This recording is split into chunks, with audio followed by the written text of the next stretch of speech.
BMD college Dayalpur Vaishali के इतिहास के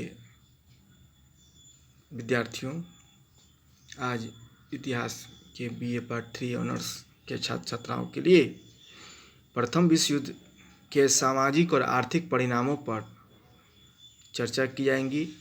मैं नागेश्वर कुमार, सहायक प्राध्यापक, इतिहास विभाग, बीएमडी कॉलेज, आप सभी का इस चर्चा में इस पाठ में स्वागत करता हूँ।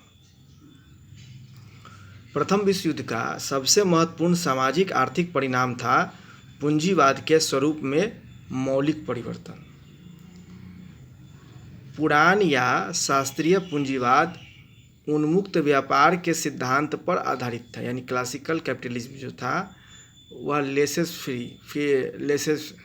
फेयर के सिद्धांत पर था, यानी किसी तरह का राज्य उसमें हस्तक्षेप ना करे।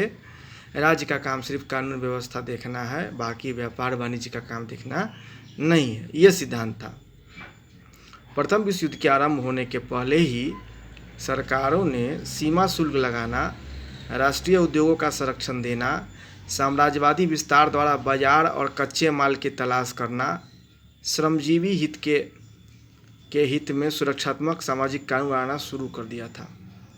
युद्ध के दौरान सभी युद्धरत देशों के सरकारों ने और अधिक सूक्ष्म रूप से अर्थव्यवस्था को नियंत्रित किया। सचमुच प्रथम विश्व युद्ध की अवधि में ही नियोजित अर्थव्यवस्था लागू की गई। पहली बार एक निश्चित उद्देश्य के लिए राज्य ने सारी संपत्ति स्रोतों और समाज के नैतिक उद्देश्यों को संचालित करने का प्रयास किया। विदेशी व्यापार पर राज्य का एकाधिकार स्थापित हो गया। प्राइवेट फार्म सख्त लाइसेंस और कोटा के अंदर चलाए जाने लगे। तटस्थ देश भी इससे प्रभावित हुए।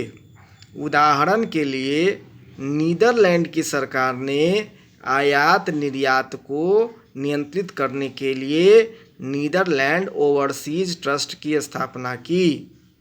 कोई भी सरकार कितना भी कर लगाकर युद्ध के लिए मुद्रा छापनी पड़ी, भारी बॉन्ड जारी करना पड़ा।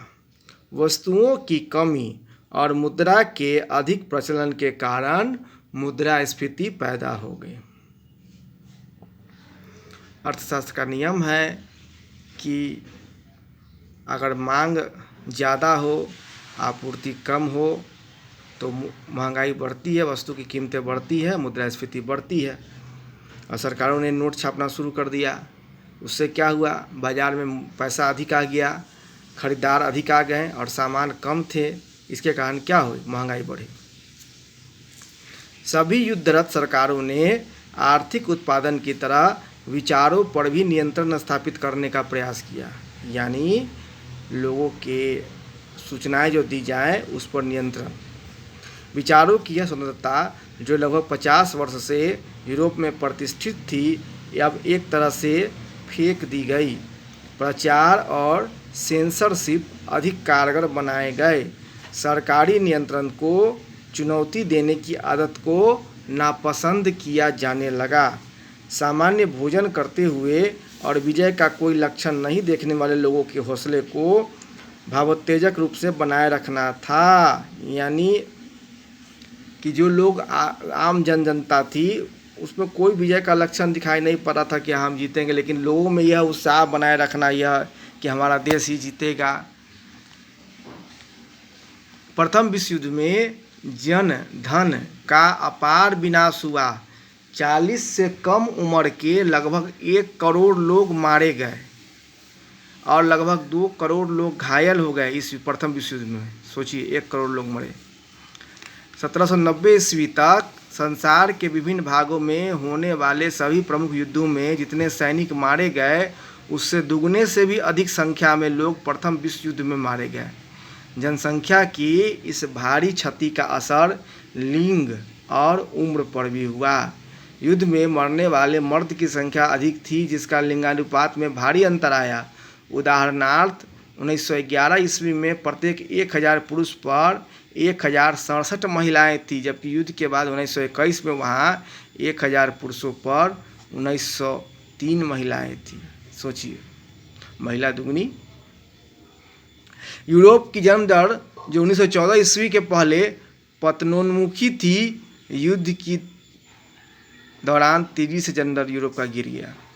प्रथम विश्व युद्ध ने महिलाओं की मुक्ति का मार्ग भी प्रशस्त किया।